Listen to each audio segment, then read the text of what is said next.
નમસ્કાર, ગુજરાત સિક્યોર ન્યૂઝમાં આપનું સ્વાગત છે। હવે જોઈએ આજના સમાચાર।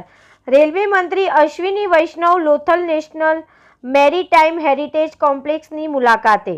આજરોજ કેન્દ્રીય રેલવે મંત્રી શ્રી અશ્વિની વૈષ્ણવજી લોથલ નેશનલ મેરીટાઈમ હેરિટેજ કોમ્પ્લેક્સની મુલાકાતે પધાર્યા હતા। તેઓએ લોથલ સાઇટ પર ચાલતા કામની સમીક્ષા કરી હતી।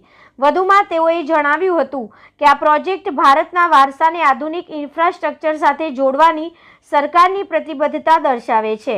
ભારતના પ્રાચીન દરિયાઈ ઇતિહાસને પુનર્જીવિત કરવા અને તેને વૈશ્વિક પ્રવાસન કેન્દ્ર તરીકે વિકસાવવા સરકાર હંમેશા સહકાર આપશે।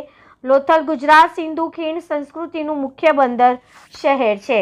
Reporter Ramesh Solanki, Gujarat secure news, Lothal, સરગવાવાડા।